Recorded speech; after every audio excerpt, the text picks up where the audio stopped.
Buenos días a todas y a todos. Bienvenidos a una nueva sesión de TICBOX 2021. Em, de inicio tengo que siempre comentar que esta sesión se está grabando y que si permanecéis con nosotros estáis autorizando que esa grabación y la publicación posterior del vídeo en los canales del Castrilia y algunos canales relacionados. Muchas gracias a los ponentes de hoy por compartir con nosotros vuestro conocimiento. Eh, Vamos a hablar de data sharing, preservando la privacidad. Esto tiene mucho que ver con la ética y la inteligencia artificial. Eh, para tratar de ello tenemos con nosotros a Noemí Brito Izquierdo, responsable de tecnología, innovación y economía digital de CK Magán, y a José Carlos Vaquero, director de la División de Inteligencia Artificial y Big Data de Secure eSolutions de GMV. Así que, otra vez, muchas gracias, bienvenidos y sin más, cedo la palabra a Noemí Brito Izquierdo, de Cerca Magán. Gracias. Pues muchísimas gracias, Antonio. La verdad que es un placer estar en un entorno empresarial, con ganas de hacer cosas. Y bueno, el objetivo un poco de esta sesión, por lo menos por mi parte, y creo que también por José Carlos, es intentar quitar un poquito el miedo a tocar datos porque siempre de alguna manera estamos asociando lo que es la información empresarial, los datos, a datos de carácter personal. Y en esta sesión pretendo abriros un poco el alcance de la mirada en torno a datos para poder innovar basándonos en datos, que es un poco el gran concepto que viene al hilo de la nueva estrategia europea de datos, es decir, la innovación basada en datos, más allá del data for good, es decir, utilizar los datos más vinculados con el interés general, sino también en el ámbito corporativo. Y ya veremos que existen en estos momentos mimbres legales y también soluciones tecnológicas que van de la mano precisamente para hacer todo este proceso mucho más sencillo. Y en ese sentido, a mí me gusta siempre empezar este tipo de sesiones con una frase bueno, que de alguna manera es de un poeta norteamericano que dice, bueno, que por qué tenemos tanto a los datos. Y en realidad, bueno, pues al final tenemos, bueno, de alguna manera que viajar en la dirección un poco de nuestro miedo, ¿no? Y esto es algo bastante importante porque, insisto, siempre tenemos como esa mirada hacia la protección de datos de carácter personal y ya veréis que tanto del lado de la protección de datos de carácter personal como de las nuevas bases legales que de alguna manera imprime todo lo que es la nueva estrategia europea de datos, nos ayuda un poco a situar o a proyectar o a diseñar grandes proyectos basados en datos.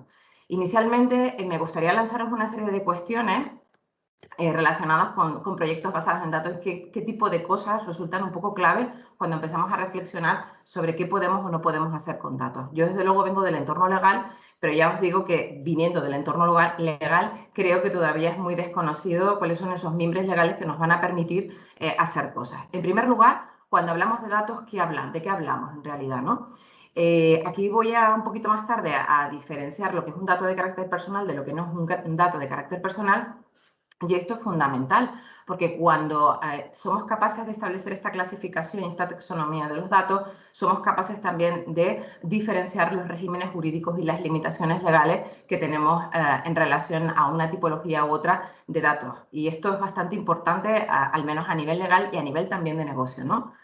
Todo lo que tiene que ver con la economía intangible y la taxonomía de la clasificación de la información corporativa. Estamos en una economía que deja de ser tangible para ser intangible, para pivotar fundamentalmente sobre elementos como son los datos, el talento, el know-how. Por lo tanto, si no somos capaces, y este sería un poco el primer paso, de clasificar exactamente, de trazar qué tipo de activos, y evidentemente la información es uno de ellos, tenemos, pues poco luego podemos de alguna manera saber qué podemos hacer con esos activos. Por lo tanto, uno de los grandes problemas en el desarrollo de proyectos de data governance o de utilización o reutilización, nunca mejor dicho, de datos, tiene que ver directamente con la clasificación de esos activos. Por lo tanto, es uno de los puntos, creo que calientes, en este tipo de proyectos, ¿no?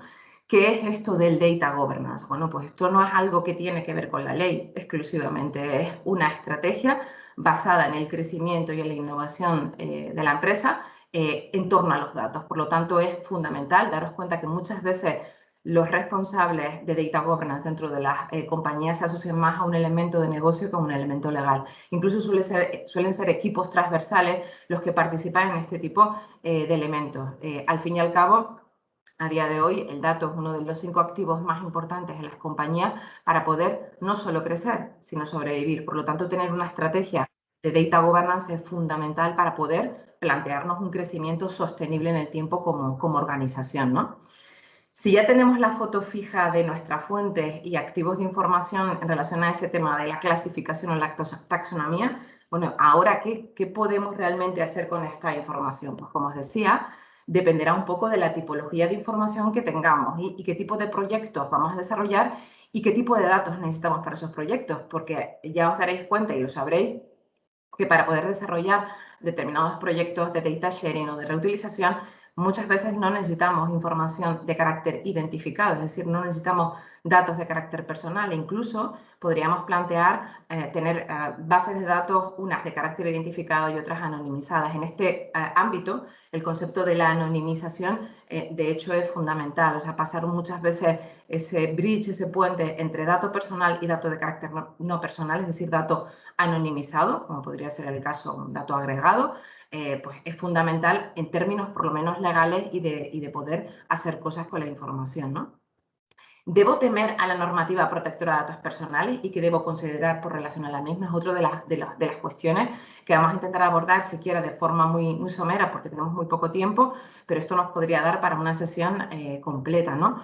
Ya veréis que en el propio título del famoso GDPR, del Reglamento General de Protección de Datos, no solamente se habla de la protección de datos de carácter personal, se habla igualmente en su título y está imbuido en todo lo que es la filosofía de la norma, lo que pasa es que siempre se olvida, en la libre circulación de los datos de carácter personal.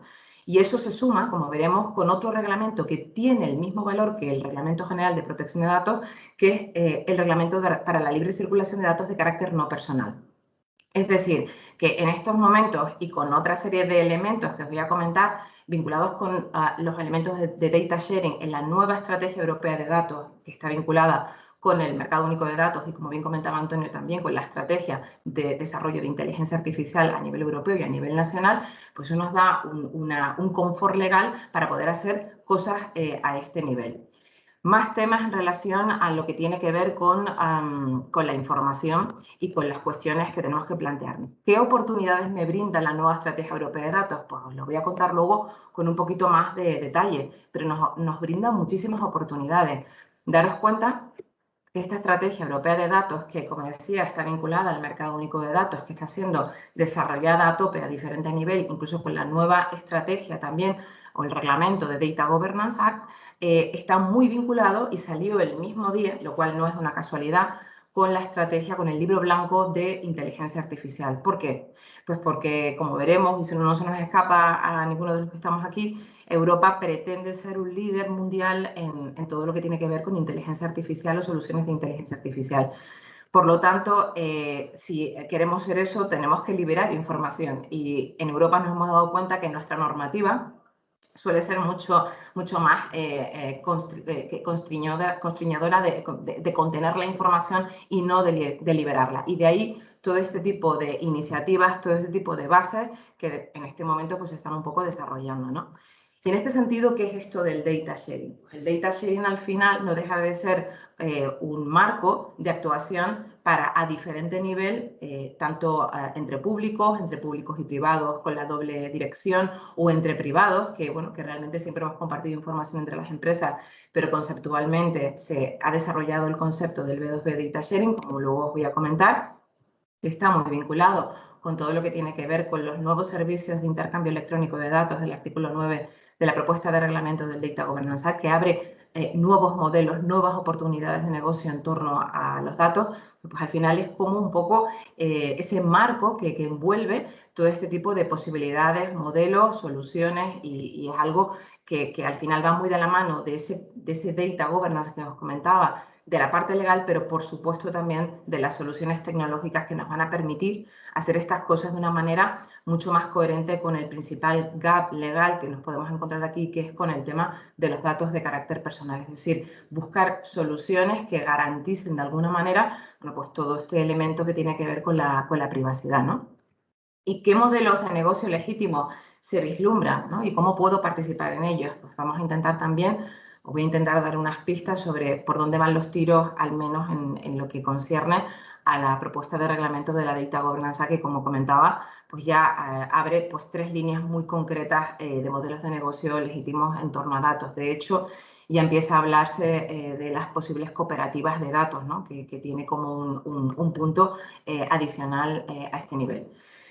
Importante, existen herramientas que me ayudan a hacer estas cosas con menor, entre comillas, impacto en todo lo que son los elementos que debo proteger como organización, y no me refiero solamente en términos de protección de datos de carácter personal, me refiero también al know-how, a la propiedad intelectual, a la propiedad industrial, a los secretos comerciales, que sabéis que tienen diferentes categorizaciones y también diferentes ámbitos de protección que se van un poco cumplimentando unos con otros.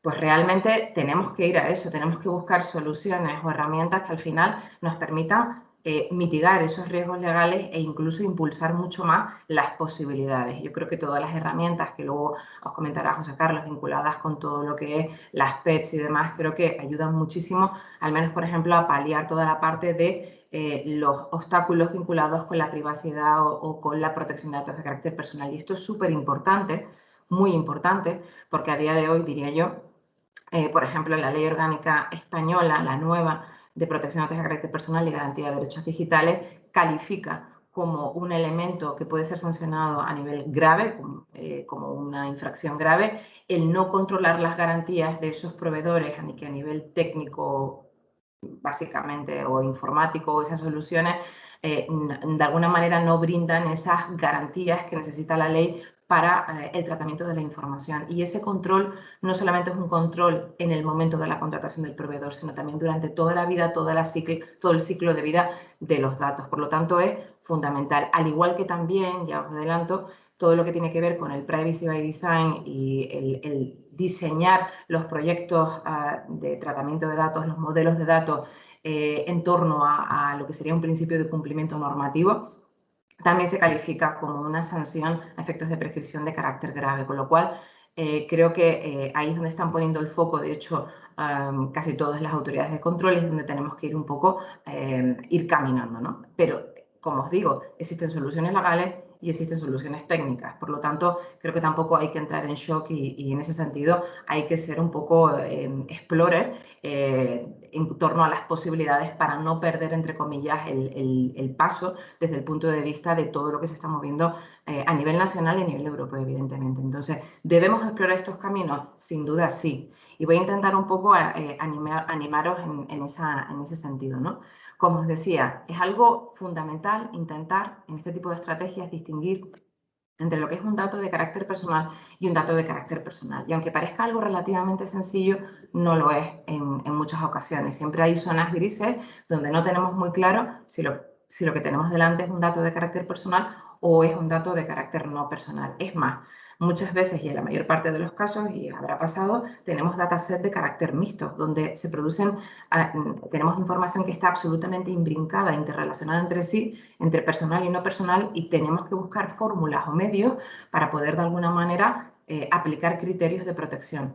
Ya os digo que incluso la propia Comisión Europea ha desarrollado, de hecho, unas directrices en este tipo de tratamiento de datos, de conjunto de datos mixto, y de alguna manera establece algunas pautas a este nivel. Pero, insisto, es fundamental que cuando vayamos a hacer este tipo de proyectos distingamos. ¿Y por qué digo esto? Porque al final, si tenemos un dato de carácter personal, tendremos que aplicar la normativa protectora de datos de carácter personal, y cuando no lo tengamos, no. Y esto es importante en términos de negocio y en términos también de poder avanzar, ¿no? Por otra parte, como os decía, esto está muy vinculado, y ya lo avanzaba también Antonio, con el tema de la inteligencia artificial.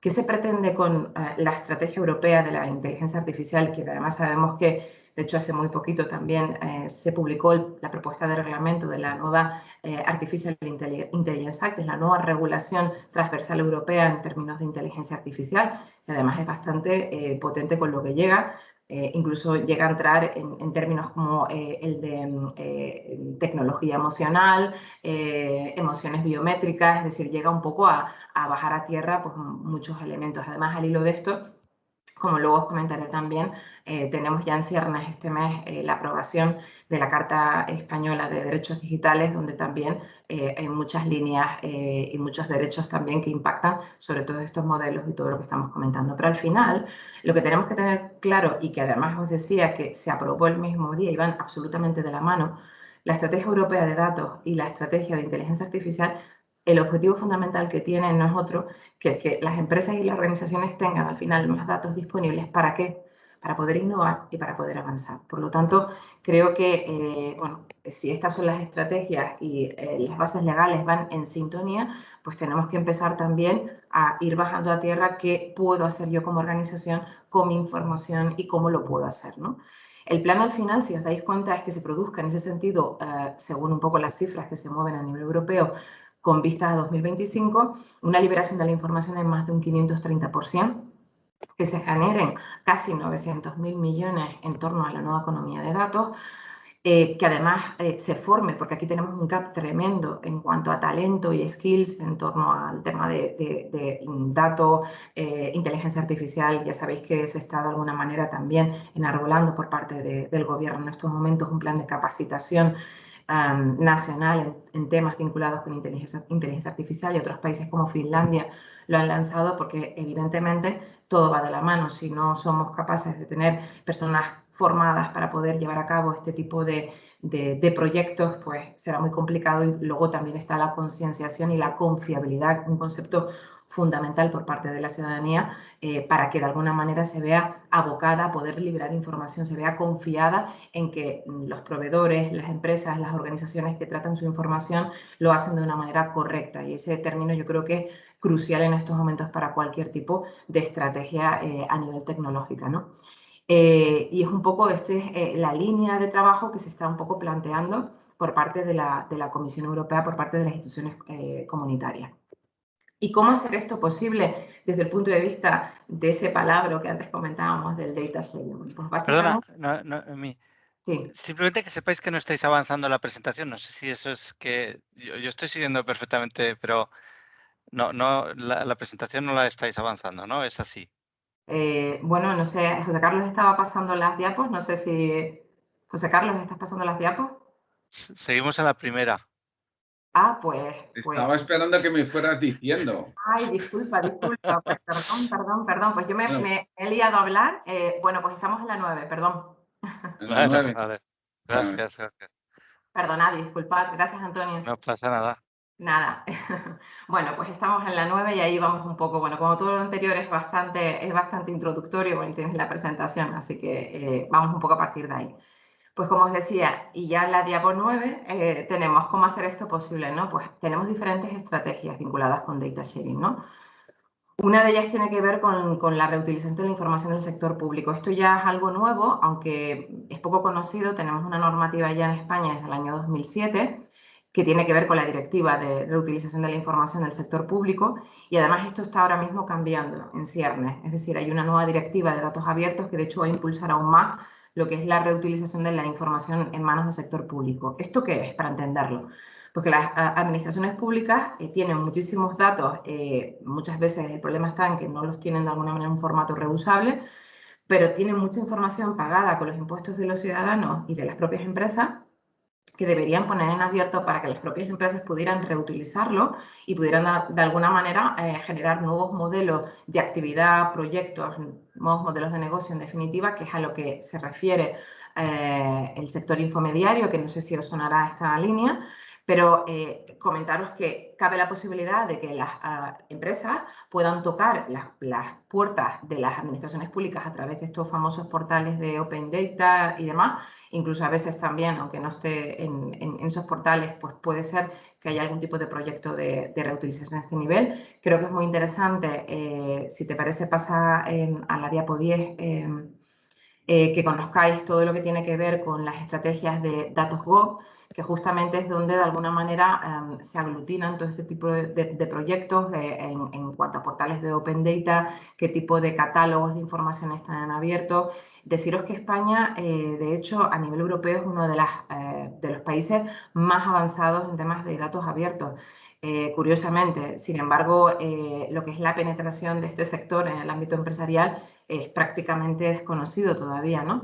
Tenemos una patronal también que está un poco liderando toda esta parte relacionada con el tema de la reutilización de información y animaros simplemente a explorar estas líneas, porque realmente, aunque en la normativa a día de hoy se plantea que si vamos a utilizar esa información en manos de públicos con un valor comercial y se puede cobrar una tasa, la realidad es que no se está cobrando en estos momentos porque se pretende de alguna manera dinamizar aún más a este nivel, ¿no?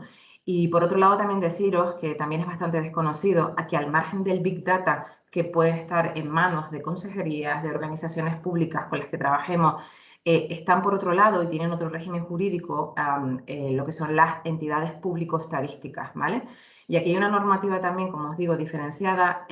Lo bueno que tienen estas organizaciones que llevan muchísimos años teniendo dataset bastante depurados y además tienen unos mecanismos muy importantes para poder de alguna manera desarrollar información de una manera como muy trazada, muy clara. Por tanto, tiene información de alto valor de calidad y esto es importante también en cualquier tipo de proyecto que se vaya un poco a plantear. Si pasas a la 12, te lo agradezco, José Carlos. Por la parte que tiene que ver con la reutilización en espacios de colaboración público-privada, simplemente también apuntaros que ya no va de públicos a privados con este marco legal que está bastante consolidado en nuestro país, pero es poco conocido, por lo tanto os animo a valorarlo, sino que ahora también con la nueva estrategia europea de datos se plantea también la dirección desde la empresa hacia las organizaciones públicas, lo que es el B2G, Data Sharing. Y aquí es algo que pues, a raíz de la pandemia pues, se puso muy de moda con la compartición de datos, por ejemplo, de localización y otro tipo de datos, por ejemplo, BBVA, que luego pues, creo que está por ahí el ejemplo. Lo que ha hecho básicamente es bueno, pues, compartir información con ciertas organizaciones públicas para ver, por ejemplo, cómo se comportan los ciudadanos en estas situaciones de crisis en términos financieros. Entonces, al final de lo que se trata es que con esa información, que no tiene por qué ser siempre una información que se brinda de forma gratuita, cabe la posibilidad del pago, entre comillas, por esa información. De hecho, en el ámbito estadístico es bastante habitual hacer convenios y conciertos y al fin y al cabo licitaciones para acceder a esa información, sin perjuicio de algunos elementos, de algunas normativas que permiten, por ejemplo, a las entidades públicas estadísticas autonómicas acceder a esa información de otra manera sin pago, pero sí que es verdad que se abren líneas de proyectos en espacios de colaboración público-privado para hacer cosas donde los privados de alguna manera reciben o bien beneficio económico o cualquier otro tipo de beneficio y los públicos también accedan a información en manos de los privados para hacer mejores políticas, ¿no? Y luego, por último, deciros también todo lo que tiene que ver con el B2B Data Sharing, al menos en cuanto a los miembros vinculados a lo que llega con lo que sería la Estrategia Europea de Datos. Esto realmente siempre hemos compartido información entre los privados. Lo interesante de este tema es el nuevo concepto, o sea, este conceptual en torno a fomentar el B2B Data Sharing, es decir, la compartición segura de información entre las empresas. Aquí, hasta no sé si lo conocéis, pero existe un centro europeo ya desde 2019 donde se establecen pues, diferentes recomendaciones, papers, prácticas a nivel europeo para alentar a las empresas a compartir información de una manera segura. Y existen unas directrices también y una serie de elementos de orientación que nos ayudan no solamente a nivel legal, sino también a nivel técnico, a nivel de seguridad, a nivel de organización de este tipo de proyectos. Yo creo que es muy interesante que le echéis una visual a este tema, ¿no? Y ya pasando, si os parece, a la slide 14, para un poco animaros en este punto, deciros que esto, aunque parezca el B2B Data Sharing y el B2G, todo este tipo de estrategias, pues son realmente ya están produciéndose, ¿no? Aquí, por ejemplo, os estoy compartiendo un reporte, una publicación relacionada con lo que es el data sharing en el mercado financiero. Si pasamos a la slide 15, veremos también que justamente se insiste mucho en este ámbito por el World Economic Forum, por el BEF. También a nivel de otros sectores vinculados más a nivel empresarial, hay alguna publicación de alguna Big Four, como puede ser Deloitte, también centrado fundamentalmente en el sector financiero, que es donde más se está desarrollando en estos momentos el tema de B2B Data Sharing. En la slide 17 podéis ver, por ejemplo, un ejemplo que está extraído del Centro Europeo de Data Sharing, que habla ya no tanto del ámbito financiero, sino del ámbito de la movilidad, con un proyecto español. Y en todo este ámbito, ¿qué es lo que realmente... ir por favor a la 18, que me están comentando que estamos en la slide 12. En todo este ámbito, ¿qué es lo que de alguna manera se está un poco poniendo sobre la mesa? Pues la necesidad de utilizar herramientas, al fin y al cabo, que den garantías y que den de alguna manera pues, confianza a las empresas para poder compartir información. Y en este punto, ¿qué es lo que se está recomendando por todas estas organizaciones en proyectos de B2B, sobre todo en el ámbito financiero, porque se puede traer a cualquier tipo de vertical de actividad? Pues las Privacy Enhancement Techniques o Technologies, que son las PETs, ¿vale? Luego os comentará un poquito más José Carlos, creo que nos va a explicar Yutai, es que justamente este tipo de tecnologías que en sí mismo realmente no es que estén compartiendo información, sino que se extrae valor de los datos en cada una de esas organizaciones, y esos datos de alguna manera son los que se conectan entre sí para resolver problemas, por ejemplo, de un sector, en el ámbito, por ejemplo, de lo que sería, por deciros un ejemplo, la prevención del riesgo o del fraude en el ámbito financiero, por deciros algo, ¿no? Y lo bueno que tienen estas tecnologías, que son tecnologías que están avaladas y están recomendadas por las autoridades de control en términos de privacidad. Si pasamos al slide ya 19, deciros también que hay otra línea que se está abriendo que tiene que ver con los espacios comunes europeos de datos, que están más centrados en el ámbito de la investigación, en el ámbito de poder de alguna manera tener una gran piscina de datos, un gran repositorio de datos en 9 sectores estratégicos en estos momentos, ¿no? Que se han definido en esa estrategia europea de datos. Concretamente tendremos en el ámbito de la movilidad, en el ámbito financiero, en el ámbito de la sostenibilidad, en el ámbito de las propias administraciones públicas. Es decir, se han definido esos 9 grandes espacios de datos que están muy conectados con otro concepto que tiene que ver con el altruismo de datos. Es decir, de hecho va a haber un formulario donde las personas van a poder ceder voluntariamente sus datos si lo desean, para poder de alguna manera investigar o desarrollar este famoso Data for Good, que es un poco a donde atiende este espacio común europeo de datos.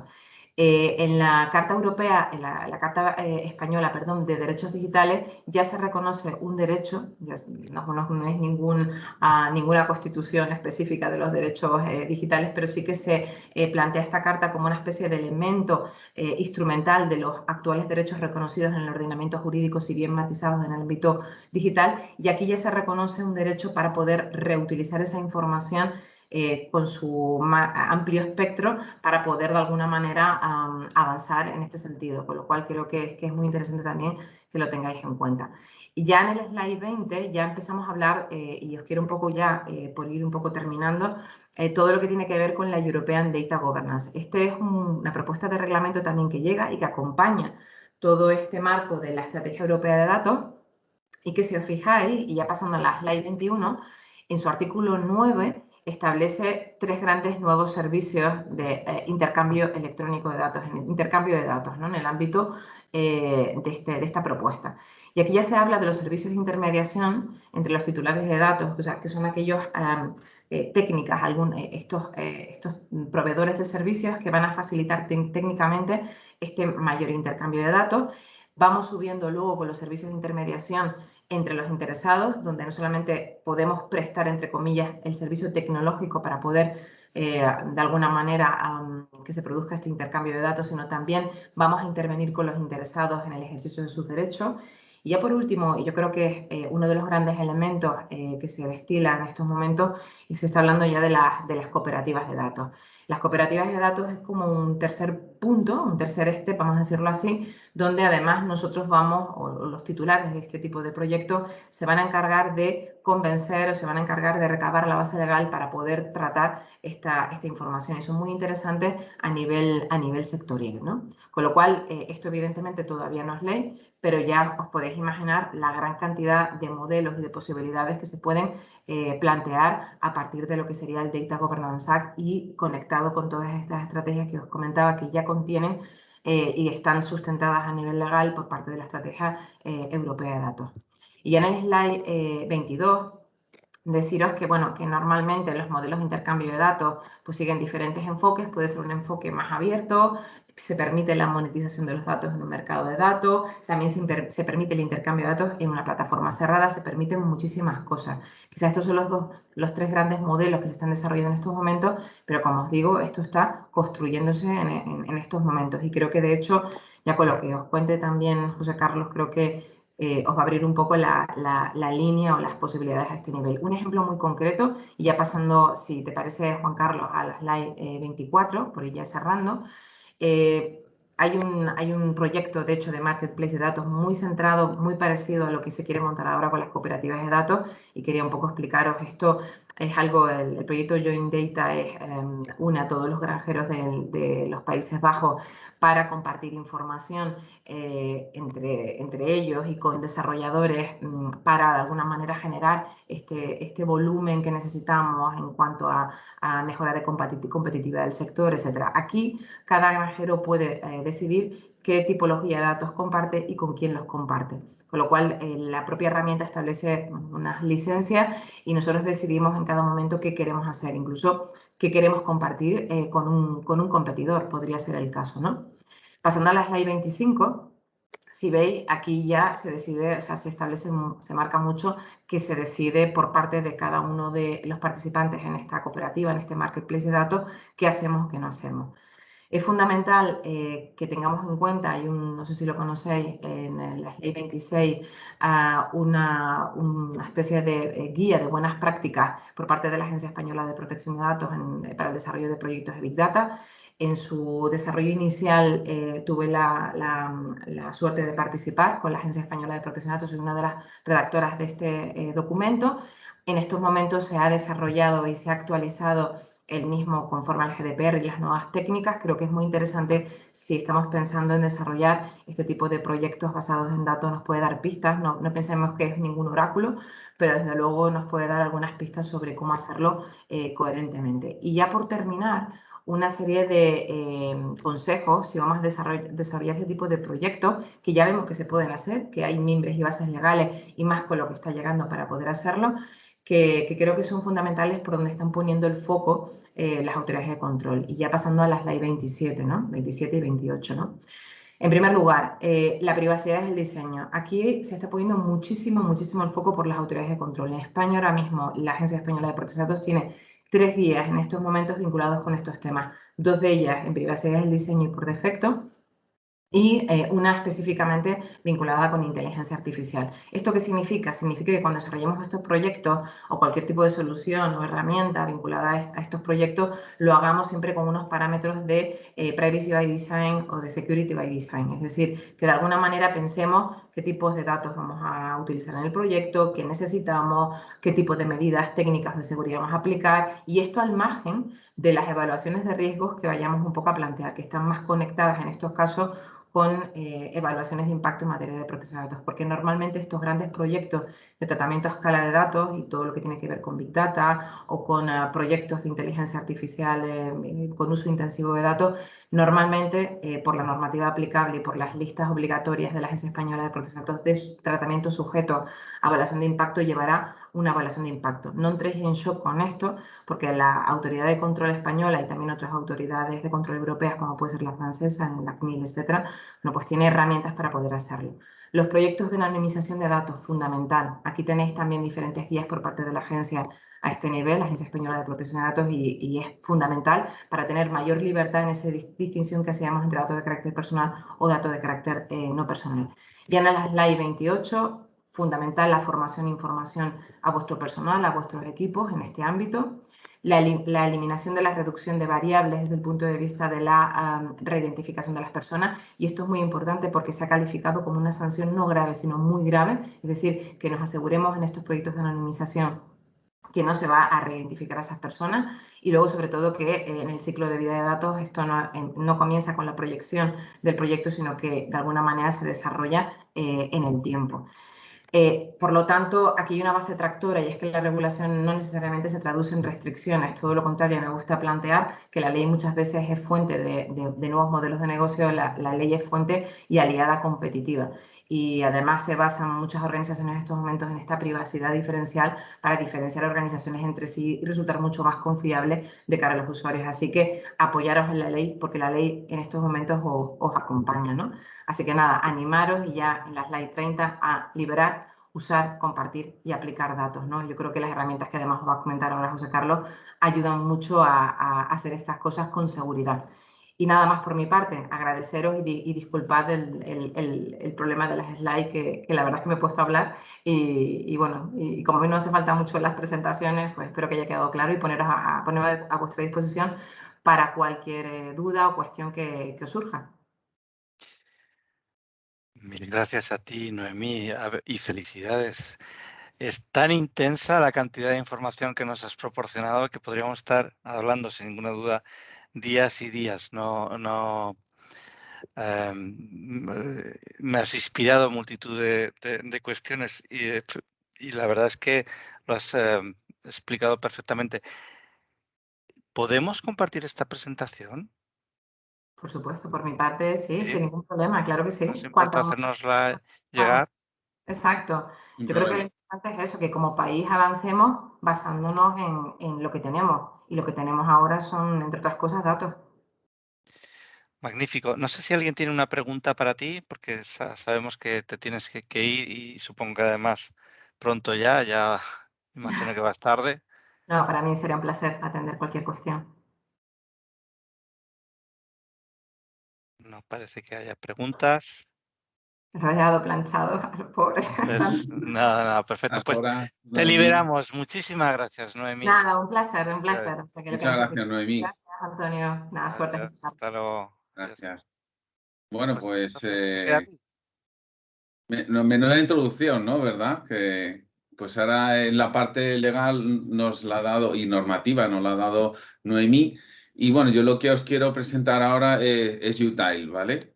O sea, un poco, pues, a ver si nos animamos pues a llevar a práctica pues todo lo que nos ha indicado antes Noemí, ¿no? Bueno, la verdad que con la introducción anterior, esta slide se queda como muy corta, ¿no? El tema de que, bueno, pues que cada vez tú tienes más información, que esta información puede tener datos sensibles y privados, y que, bueno, para los científicos de datos, pues trabajar con esta información privada y sensible, pues a veces es una barrera bastante grande, ¿no? De hecho, algunos analistas también anotan, como la gente de Gartner, que esto de la protección de datos y la normativa de protección de datos va a ir a más, ¿vale?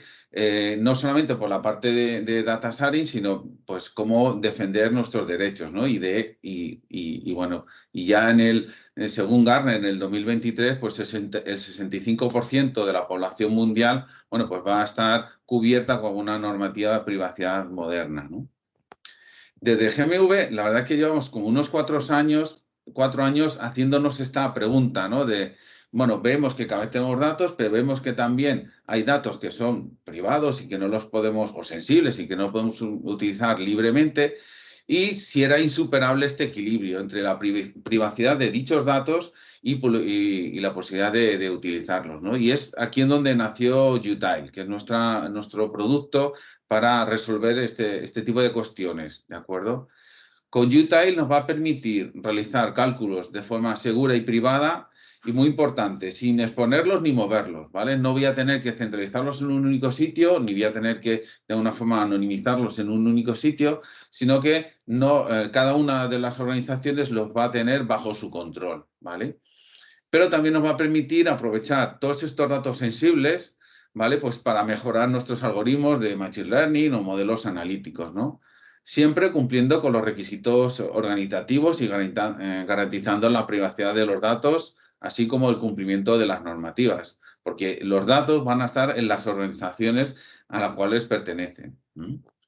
Al final, venimos a decir que no vamos a tener que elegir entre la privacidad y la utilización, ¿no? Porque gracias a una serie de métodos criptográficos avanzados que utilizamos en Utile, pues vamos a mantener todos estos datos cifrados mientras que se realiza todo este cómputo, ¿no? Algún ejemplo de algunos de los algoritmos que tenemos implementados en Utile es el aprendizaje federado, ¿vale? Aquí estamos ya hablando del mundo del Machine Learning y lo que nos permite este algoritmo es poder distribuir el entrenamiento de una red neuronal entre distintas organizaciones sin tener que aglutinar esa información en un único nodo central para poder hacer ese entrenamiento, ¿vale? ¿Por qué? Porque lo que hace es entreno, por así decir, nuestra red neuronal en una organización. Una vez que esa organización ha mejorado ese modelo, esa red neuronal, se lo pasa al siguiente y así sucesivamente, de tal forma que esa red se va entrenando con trocitos de datos de cada una de las organizaciones y va mejorando. Además, nosotros utilizamos una técnica de las PETs que había mencionado antes Noemí, que es Secure Multiparty Computation, que nos va a permitir distribuir estas copias de los modelos de una forma segura, así como su agregación. También otra técnica que hemos implementado, entre otras, ¿vale? Es, bueno, pues una técnica que se llama Privacy Set Intersection, que nos va a permitir vincular registros de datasets privados, ¿vale? Datasets distintos y privados, ¿de acuerdo?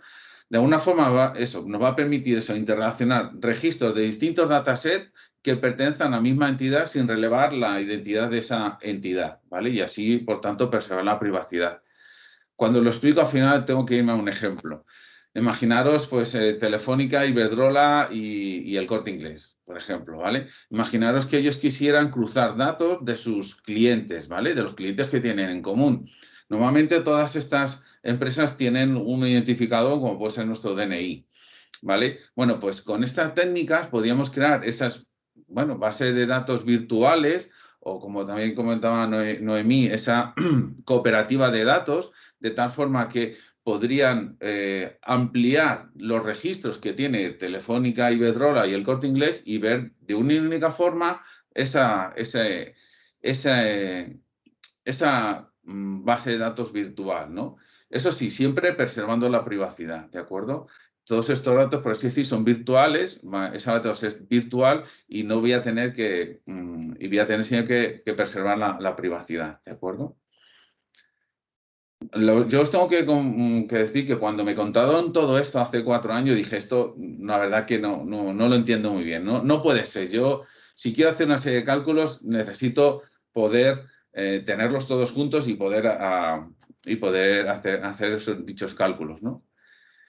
Pero me convencieron con este ejemplo. Es un ejemplo súper sencillito, ¿vale? Pero la verdad que es muy ilustrativo, ¿vale? Imaginaros que somos, bueno, 3 organizaciones que queremos calcular la media de los salarios de, en este caso, de Bob, Alice y Paul.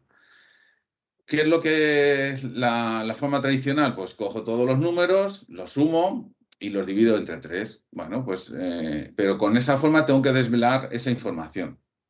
Bueno, ahora os voy a mostrar una forma alternativa de calcular esta media, pero preservando la privacidad. ¿Cómo lo hacemos?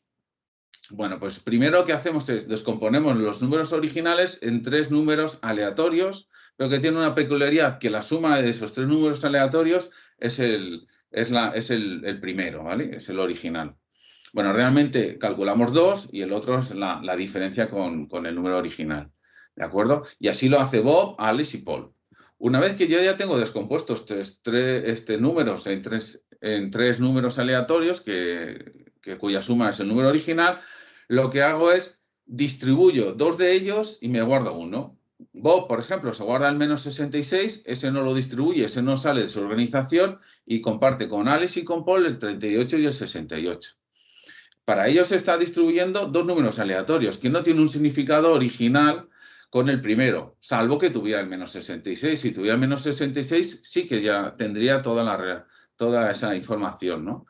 Pero como no sale de mi organización, yo no estoy pasando esa información, ¿vale? Estoy pasando el dato original y no hay ninguna relación entre ellos. Lo mismo hace Alice y lo mismo hace Paul. Una vez que hemos distribuido estos números aleatorios, lo que hacemos es, cada uno de ellos lo suman. Ah, pues a uno le da 81, otro 88 y otro 11. ¿De acuerdo? Que tampoco tienen relación, porque son suma de 3 números aleatorios con los números originales. Una vez que han calculado, lo comparten y dicen, oye, a mí me ha dado 81, a mí 88 y a mí 11. Y lo que hacen esos números que han calculado entre ellos, lo dividen entre 3 y calculan la media. ¿De acuerdo? De esta forma hemos podido calcular la media, ¿vale? Pues, pero preservando al final la privacidad. Bueno, pues esto, que es un ejemplo muy sencillo, pues tenemos implementado, pues podéis imaginar la suma, la resta, por supuesto, la multiplicación de matrices, etcétera. ¿De acuerdo? Un poco, llevándolo un poco a la tierra, un poco la arquitectura de esta solución. Bueno, por un lado tenemos los proveedores de datos, que puedo tener, no sé, pues aquí, como he mencionado antes, pues yo que sé, Telefónica, Iberdrola y el Corte Inglés, ¿vale? Perdonad por la publicidad, pero es el ejemplo que me ha venido, ¿vale? Y aquí ya entraría, digamos, Utile. Cada una de estas organizaciones tenía lo que llamamos un nodo de computación segura, ¿vale? Que es donde están viviendo, bueno, los tensores, que no dejan de ser matrices multidimensionales, que se han alimentado de los datos originales de Telefónica, Iberdrola y el Corte Inglés, ¿vale? Y de tal forma que esos datos los voy a almacenar aquí en estos nodos de computación segura, pero nunca van a salir de ahí. Voy a poder hacer una serie de operaciones, como hemos visto ahora mismo con la media, entre ellos, pero nunca van a salir esos datos originales. Van a poder salir estos números aleatorios, etcétera, ¿vale? Luego, por otro lado, tengo un nuevo coordinador, que este nuevo coordinador, pues, orquesta, digamos, toda esta computación que se tiene que hacer de forma distribuida, ¿de acuerdo? Bueno, lleva también, pues, toda la gestión, digamos, de la grid de computación. Y luego, por último, tenemos lo que hemos llamado el nodo de aplicación, ¿vale? Que aquí distribuimos una librería en la cual los científicos de datos y desarrolladores le preguntan al coordinador, oye, ¿yo qué bases de datos virtuales tengo? ¿Yo qué cálculos puedo hacer? Etcétera, ¿no? Y de ahí pueden hacer sus cuadros de mando, sus APIs o también entrenar algoritmos de Machine Learning con técnicas como hemos visto también de Federated Learning. Una cosa muy, muy importante para nosotros es toda la parte de seguridad. Como sabéis, Gemio es una empresa que pone en el centro la seguridad y diseña todo desde no solo la privacidad, como antes ha comentado Noemí, sino también en el centro tenemos la seguridad. Y esta solución, pues, aparte de esta computación segura que os he comentado, utilizamos este tipo de algoritmia, de SMPC, Secure Multiparty Computation, Adaptive Circuit Sharing, una serie de protocolos. Y además estos protocolos están publicados en distintas revistas científicas y ha habido varios peer reviews. Y también hacemos auditorías periódicas por criptógrafos independientes. Oye, ¿estos algoritmos que estamos utilizando son suficientemente seguros desde el punto de vista de la computación? Luego, por otro lado, también tenemos seguridad en el ámbito de las capas de comunicaciones. Aquí, pues, todo lo que hablamos de cifrado de SSL, autenticación, etcétera, ¿no? Esto, digamos, ya lo más tradicional. También hacemos pentesting, por supuesto, y análisis de vulnerabilidades, como, pues eso, viene de nuestro ADN, pues aquí estamos asegurando continuamente la seguridad de esta solución, ¿vale? Hacemos pentesting periódicos, análisis estático del código, etcétera. Y luego, por último, tenemos ya lo que sería el acceso de datos. Oye, ¿quién puede acceder a qué dato? Aunque sean virtuales, pero ¿quién puede hacer cálculos sobre esos datos? ¿Vale? Pues ahí tenemos autenticación, control de accesos, etcétera, ¿vale? Los de auditorías y operación, ¿vale? Dicho todo esto, ¿cuándo Utile podría ser adecuado dentro, digamos, de vuestras organizaciones o entre varias organizaciones? Bueno, pues sobre todo cuando tenemos datos que están distribuidos en silos, ¿vale? Y además estos datos son confidenciales y no los podemos sacar de los silos, ¿vale? Por otro lado, muchas veces nos encontramos que estos datos pues, pertenecen a entidades independientes, a organizaciones independientes. O también nos encontramos que dentro de una misma organización, porque están en distintos países y están con distintas jurisdicciones, pues les hace falta poder manejar estos datos como si fuera uno, pero digamos, pues, las jurisdicciones no les dejan. Y luego, por otro lado, por último, es si estos datos combinados de todos los hilos, es decir, si toda la información junta me proporcionaría más información y me cubriría más espacio que, digamos, un único silo, ¿vale?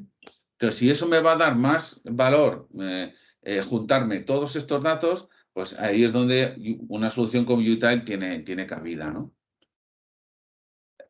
Algún caso de uso, ¿vale? Para intentar aterrizarlo un poquito más, ¿vale? Bueno, en el ámbito de, sabéis que también GMV venimos del mundo aeroespacial, bueno, pues aquí tenemos un caso paradigmático y que, bueno, pues de libro, ¿vale? Imaginaros que queremos estimar la probabilidad de colisión entre dos satélites, ¿vale? Aunque os parezca esta mentira, y bueno, y cada vez más tenemos más basura espacial, tenemos cada vez más satélites por encima de nuestras cabezas y bueno, pues aumenta la probabilidad de colisión entre dichos satélites, ¿vale? Aunque el espacio es muy grande, pues si hay muchos objetos, esa probabilidad aumenta, ¿no? Es más, no es algo teórico. Ya en el 2009 se colisionaron varios satélites, dos satélites, uno ruso y otro americano, ¿vale? Y se podía haber evitado si hubiesen compartido la información exacta de dónde está, en qué momento y cuál es su órbita, ¿no? Sin embargo, los propietarios de estos satélites no quieren que sean conocidas esas órbitas por cuestiones industriales, incluso políticas, ¿vale? Sin embargo, con Utile, si los dueños de los satélites podían cooperar para hacer estos cálculos, esta estimación, sin tener que publicar los datos exactos de las órbitas, ¿de acuerdo? Otro ejemplo más cercano, ¿vale? Más, digamos, que también está con el tema de la pandemia más cercano a nosotros. Imaginaros que queremos comparar la eficacia de los tratamientos clínicos, ¿vale? Por un lado tenemos los hospitales y centros asistenciales, que son los que tienen datos, y los centros de investigación e industrias farmacéuticas que quieren utilizarlos, quieren hacer experimentos con dichos datos, ¿vale? Y tienen la necesidad de compartir estos resultados de salud para obtener mejores conclusiones frente a lo que sería la eficacia de los tratamientos, ¿no? Sin embargo, estos datos de los pacientes están especialmente protegidos tanto para GDPR, LOPD y además por una ley adicional de autonomía del paciente, ¿no? Bueno, pues con Utile, compartir aspectos tan útiles como la supervivencia, el valor de los biomarcadores, los pronósticos, la edad media de los pacientes, etcétera, nos ayudaría a mejorar esta comparativa de la eficacia de los tratamientos clínicos. Como conclusión, ¿quién se puede beneficiar qué organizaciones se pueden beneficiar con Utile? Bueno, pues al final lo venía diciendo Noemí y tengo que decir que, como veis, es algo que se está creando y que se nos están abriendo más oportunidades, pues cuando nosotros vamos a necesitar compartir, incluso a veces monetizar, que lo ha mencionado también Noemí, de forma segura el conocimiento basados en datos. Vamos a poder construir y mejorar estos modelos de Machine Learning siempre cumpliendo bueno, pues todas las leyes de privacidad de las fuentes de los datos que están distribuidas. Y al final, con Utile, pues nos va a facilitar ese intercambio seguro de información entre distintas organizaciones. Y esto es lo que os queríamos comentar. No sé cómo de tiempo, pues... Bien, vamos muy bien. Bueno, pues muchísimas gracias, José Carlos. Excelente la preparatoria y ahora el caso práctico de la herramienta que nos has presentado, Utile. Voy a abrir, no sé si alguien tiene alguna pregunta. Sí, por supuesto. Vamos a ver si alguien tiene preguntas y si no la hago yo, que sí que las tengo, ¿vale? Entiendo que esto es una solución basada en la nube, ¿no? ¿Puedes volver al esquema técnico que has La presentado de...? arquitectura. Sí, eso es. Pues la verdad que la arquitectura es muy versátil y no es necesario que esté en la nube. De hecho, normalmente lo que nos estamos encontrando, por ejemplo, los hospitales no pueden tener esos datos en la nube, ¿no? Y solemos tener estos datos on-prem, ¿vale? Y estos nodos de computación segura en esos CPDs, ¿vale? Pero es verdad que, bueno, si tú también ya tienes tus datos y los tienes controlados en la nube, no hay ningún problema. Funciona. Puedes tener nodos y fuentes de datos on-prem y puedes tener nodos y fuentes de datos en la nube. Entiendo que las fuentes de datos, cada una traslada el dato original a los nodos admin. Sí que esos nodos sí que tienen el dato original de la organización, luego estarían bajo el dominio de la organización, digamos, ¿no? Eso es. Y luego es el coordinador el que trabaja ya para... Orquesta, digamos, a todos estos nodos para que hagan los cálculos de forma distribuida. La verdad es que Me ha gustado mucho la forma en la que tratáis el dato. Excelente. Excelente.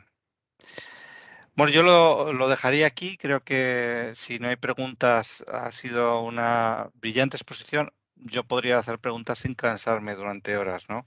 Pero entiendo que para los que visualicen el vídeo es mejor que tengan vuestra referencia, la de GMV, la anterior ponencia también, Agente de Magán. CK Magán Abogados, ¿vale? Y que la utilicen en caso de que estén interesados. Muchísimas gracias, José Carlos. Voy a compartir un momento la información de la sesión próxima, que es el lunes. Se me ha ido. Vamos a ver si lo consigo. Disculpar. Aquí. Vamos a seguir hablando en este caso de ciberseguridad. Hoy era un tema relacionado, pero el lunes que viene nos vamos a centrar y qué tiene que ver con lo que ha pasado durante la crisis. Así que con eso despedimos. Muchísimas gracias a todos.